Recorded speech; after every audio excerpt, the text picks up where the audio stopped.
ನಾನು ಎಂ.ಆರ್. ಸುಬ್ರಹ್ಮಣ್ಯ ಶಾಸ್ತ್ರಿ. ಉತ್ತಮವಾದ ವಿಚಾರ ಪ್ರಚೋದಕ ಸ್ಫೂರ್ತಿದಾಯಕ ಚಿಂತನೆಗಳು ಮನದಲ್ಲಿ ಸುಳಿಯುವುದೇ ಅಪರೂಪ.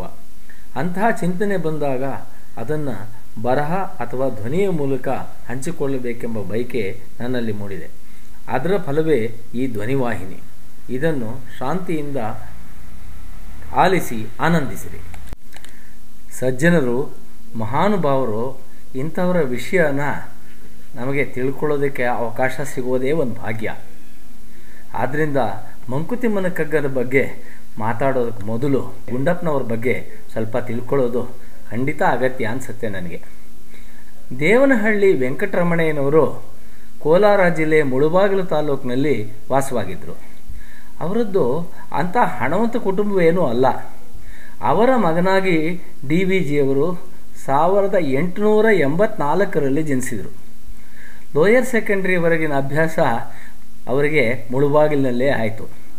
ಕಾರಣಾಂತರದಿಂದ ಮೈಸೂರಿನ ಮಹಾರಾಜ ಹೈಸ್ಕೂಲ್ನಲ್ಲಿ ಮೆಟ್ರಿಕ್ಯುಲೇಷನ್ ಅಭ್ಯಾಸ ಮಾಡಿದರು. ಆದರೆ ಮೆಟ್ರಿಕ್ಯುಲೇಷನ್ ಪರೀಕ್ಷೆಯಲ್ಲಿ ಅವರು ಉತ್ತೀರ್ಣರಾಗಲಿಲ್ಲ. ಹಾಗಾಗಿ ಅವ್ರ ವಿದ್ಯಾಭ್ಯಾಸ ಅಲ್ಲಿಗೆ ಮುಕ್ತಾಯ ಆಯಿತು. ಆದರೆ ಅವರು ನಂತರ ಗಳಿಸಿದ ಅಪಾರವಾದ ಜ್ಞಾನ ಎಂಥವ್ರನ್ನೂ ಬೆರಗುಗೊಳಿಸೋ ಹಾಗಿತ್ತು. ಪತ್ರಿಕೋದ್ಯಮ, ರಾಜಕಾರಣ, ಸಾಹಿತ್ಯ ಮತ್ತು ವೇದಾಂತದಲ್ಲಿ ಆಳವಾದ ಪರಿಶ್ರಮ ಅವರಿಗಿತ್ತು. 17ನೇ ವಯಸ್ಸಿನಲ್ಲೇ ಅವರು ಇಂಗ್ಲೀಷ್ನಲ್ಲಿ ನಿರರ್ಗಳವಾಗಿ ಮಾತನಾಡ್ತಾಯಿದ್ರು ಹಾಗೂ ಬರಿತಾಯಿದ್ರು. ಈವ್ನಿಂಗ್ ಮೇಲ್, ಮೈಸೂರು ಸ್ಟ್ಯಾಂಡರ್ಡ್, ಸೂರ್ಯೋದಯ ಪ್ರಕಾಶಿಕೆ ಇವುಗಳಿಗೆ ಲೇಖನವನ್ನು ಕನ್ನಡ, ಇಂಗ್ಲೀಷು ಅದರಲ್ಲಿ ಬರಿತಿದ್ರು. ಭಾರತಿ ಅನ್ನೋ ಕನ್ನಡ ಪತ್ರಿಕೆಯೂ ಅವರು ಪ್ರಾರಂಭಿಸಿದರು. ಆಮೇಲೆ ಅನಿವಾರ್ಯವಾಗಿ ನಿಲ್ಲಿಸಬೇಕಾಯಿತು. ವಾರಕ್ಕೆ 2 ಸಲ ಪ್ರಕಟವಾಗುವ ಕರ್ನಾಟಕ ಅನ್ನೋ ಇಂಗ್ಲೀಷ್ ಪತ್ರಿಕೆಯನ್ನು ತಮ್ಮ 24ನೇ ವಯಸ್ಸಿನಲ್ಲಿ ಪ್ರಾರಂಭ ಮಾಡಿದರು. ಮೈಸೂರು ಸಂಸ್ಥಾನದ ಶಾಸನ ಪರಿಷತ್ತಿನ ಸದಸ್ಯರಾಗಿ, ಬೆಂಗಳೂರು ಪುರಸಭೆಯ ಸದಸ್ಯರಾಗಿ ಅವರು ಸೇವೆ ಸಲ್ಲಿಸಿದರು. ವಿಶ್ವವಿದ್ಯಾಲಯದ ಸೆನೆಟ್ ಸದಸ್ಯರಾಗಿಯೂ ಇದ್ದರು. ವಿದ್ಯಾಕ್ಷೇತ್ರಕ್ಕೆ ಇದರಿಂದ ಅವರ ಸೇವೆ ಸಲ್ಲಿದಂಗಾಯಿತು. ಸರ್ ಎಂ ವಿಶ್ವೇಶ್ವರಯ್ಯನವರು ಇವರು ಸಲಹೆ ಪಡಿತಿದ್ರು ಅಂದಮೇಲೆ ಇದಕ್ಕಿಂತ ನಾವೇನು ಹೇಳಬೇಕಾಗಿದೆ ಹೆಚ್ಚಾಗಿ? ರಾಜ್ಯಶಾಸ್ತ್ರದ ಬಗ್ಗೆ ಪುಸ್ತಕವನ್ನು ಸಹ ಬರೆದಿದ್ದಾರೆ. ಮಕ್ಕಳ ಕತೆ, ಕಾವ್ಯ, ವಿಮರ್ಶೆ, ಸ್ಮೃತಿಚಿತ್ರ, ನಾಟಕ, ಧರ್ಮ ಜಿಜ್ಞಾಸೆ ಈ ಎಲ್ಲ ಕ್ಷೇತ್ರಗಳಲ್ಲಿ ಕೈಯಾಡಿಸಿ ತಮ್ಮದೇ ಛಾಪನ್ನು ಮೂಡಿಸಿದ್ದಾರೆ. ಇವರು ಬರೆದಿದ್ದ ಬಾಳಿಗೊಂದು ನಂಬಿಕೆ ಕನ್ನಡ ಸಾಹಿತ್ಯ ಪರಿಷತ್ತಿನ ಪರೀಕ್ಷೆಗೆ ಪಠ್ಯಪುಸ್ತಕವಾಗಿದ್ದು ಅಂತಂದರೆ ನಿಮ್ಗೆ ಆಶ್ಚರ್ಯವಾದೀತು.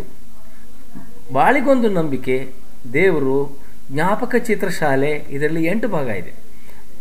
ಸಾಹಿತ್ಯ ಶಕ್ತಿ, ರಾಜ್ಯಶಾಸ್ತ್ರ, ಕೇತಕೀವನ, ಈ ಕೇತಕೀವನ ಇದೆಯಲ್ಲ ಇದು ಕವಿತಾ ಸಂಗ್ರಹ, ಕನ್ನಡ ಮ್ಯಾಕ್ಬೆತ್, ಭಗವದ್ಗೀತಾ ತಾತ್ಪರ್ಯ, ಮಂಕುತಿಮ್ಮನ ಕಗ್ಗ, ಮರುಳುಮುನಿಯನ ಕಗ್ಗ ಇವುಗಳು ಅವರು ಬರೆದ ಕೃತಿಗಳಲ್ಲಿ ಮುಖ್ಯವಾದವು.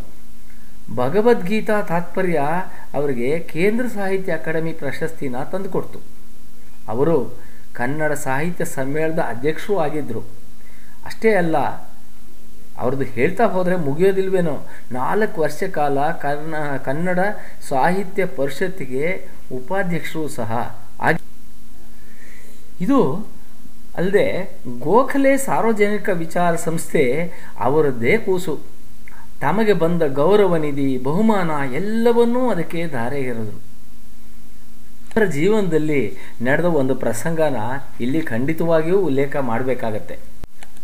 ಮೈಸೂರು ಸರ್ಕಾರ ದಸರಾ ಉತ್ಸವಕ್ಕೆ ಪತ್ರಕರ್ತರು ಮತ್ತು ಸುದ್ದಿಗಾರರಿಗೆ ವಿಶೇಷ ಆಹ್ವಾನವನ್ನು ಕಳಿಸ್ತಿತ್ತು.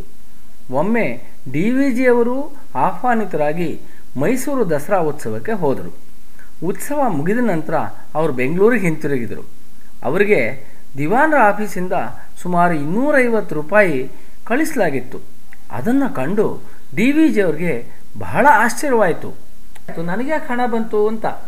ಆಗ ಅವರೇ ಹೋಗಿ ಆಗ ದಿವಾನರಾಗಿದ್ದ ವಿಶ್ವೇಶ್ವರಯ್ಯನವ್ರನ್ನ ಕೇಳಿದರು, ಸ್ವಾಮಿ, ಹಿಂದೆ ನೀವು ಬಹುಶಃ ಪತ್ರಿಕೆಗಳವ್ರನ್ನ ಮೆಚ್ಚಿಸೋದಕ್ಕೋಸ್ಕರ ದುಡ್ಡು ಕೊಡೋ ಏರ್ಪಾಟೇನೋ ಮಾಡಿರ್ಬೋದು, ನೀವು ಅದು ಪ್ರಶಂಸೆ ಮಾಡಲಿ ಸರ್ಕಾರ ಮಾಡಿದ್ದ ಎಲ್ಲ ಕೆಲಸಗಳನ್ನು ನಾನು ಆಸೆಯಿಂದ ಉದ್ದೇಶದಿಂದ, ಆದರೆ ನನಗಂತೂ ಈ ಹಣ ಬೇಡ ಸ್ವಾಮಿ ಎಂದರು.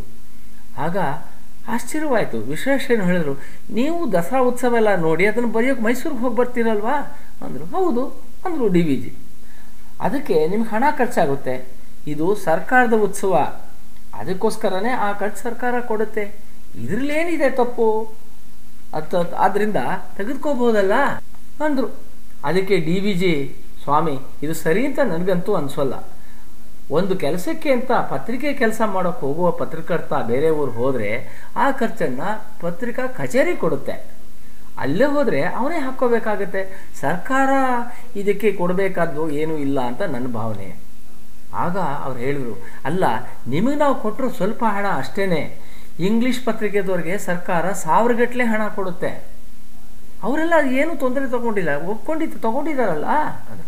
ಆಗ ಡಿ ವಿ ಜಿ ಅವರು ಹೇಳಿದರು ಒಂದೇ ಮಾತಿನಲ್ಲಿ, ಸ್ವಾಮಿ ಬೇರೆಯವ್ರ ವಿಚಾರ ನನಗೆ ಯಾಕೆ, ನನಗೆ ಸರಿ ಅಂತ ತೋಚಿದ್ದನ್ನು ಮಾಡಬೇಕಾದ್ದು ನನ್ನ ಧರ್ಮ, ಆದ್ದರಿಂದ ಈ ಹಣ ನನಗೆ ಬೇಡ ಅಂತ ನೇರವಾಗೇ ಹೇಳಿದರು.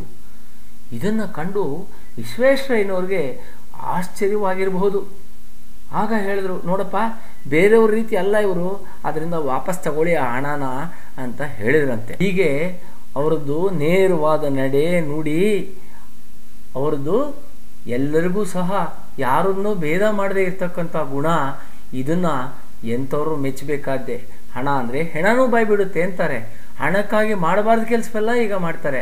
ಆಗಿರಬೇಕಾದ್ರೆ ಹಣ ಬೇಡ ಅಂತ ಅಂದಿರೋ ಮನುಷ್ಯನ ನೀವೆಲ್ಲರೂ ಯೋಚನೆ ಮಾಡೋಕ್ಕಾರೋ ಈಗಿನ ಕಾಲದಲ್ಲಿ ಸಾಧ್ಯವೇ? ಗೋಖಲೆ ಸಾರ್ವಜನಿಕ ವಿಚಾರ ಸಂಸ್ಥೆ ಅವರದ್ದೇ ಕೂಸು, ತಮಗೆ ಬಂದ ಗೌರವ ನಿಧಿ ಬಹುಮಾನ ಎಲ್ಲನೂ ಅದಕ್ಕೆ ಧಾರೆ ಕೊಟ್ಟರು. ಮಂಕುತಿಮ್ಮನ ಕಗ್ಗ ಈ ಕೃತಿಯನ್ನು ಕನ್ನಡಿಗರಿಗೆ ಕೊಟ್ಟು ಮಹೋಪಕಾರ ಮಾಡಿದ್ದಾರೆ ಮಹಾನುಭಾವರಾದ ಡಿ ವಿ ಗುಂಡಪ್ಪನವರು. ಪೂಜ್ಯ ಡಿ ವಿ ಗುಂಡಪ್ಪನವರು ಭಗವದ್ಗೀತೆಯ ಸಾರವನ್ನೇ ತಮ್ಮ ಪದ್ಯಗಳಲ್ಲಿ ಹಿಡಿದಿಟ್ಟಿದ್ದಾರೆ. ಮಂಕುತಿಮ್ಮನ ಕಗ್ಗ ಕನ್ನಡದ ಭಗವದ್ಗೀತೆಯಂತೆ ಜನರಿಗೆ ಪರಿಚಯ. ಇದರಲ್ಲಿ 945 ಪದ್ಯಗಳಿದೆ, ಒಂದೊಂದೂ ವಿಶಿಷ್ಟವಾಗಿದೆ, ತಾನಾಗಿಯೇ ಓದಿಸ್ಕೊಂಡು ಹೋಗುತ್ತೆ.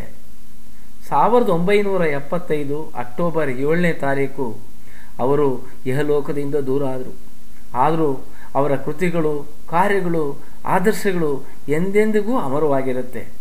ಅದರಲ್ಲೂ ಮಂಕುತಿಮ್ಮನ ಕಗ್ಗ ಅವರು ಕನ್ನಡಿಗರಿಗೆ ನೀಡಿದ ಮಹೋನ್ನತ ಕೊಡುಗೆ. ಇದನ್ನು ನಾವು ಮನಸ್ಸಿನಲ್ಲಿ ಇಟ್ಕೊಂಡು ಪೂಜ್ಯರಿಗೆ ವಂದಿಸಿ ಆಮೇಲೆ ನಾವು ಮಂಕುತಿಮ್ಮನ ಕಗ್ಗದ ಬಗ್ಗೆ ತಿಳ್ಕೊಳ್ಳೋ ಪ್ರಯತ್ನ ಮಾಡೋಣ.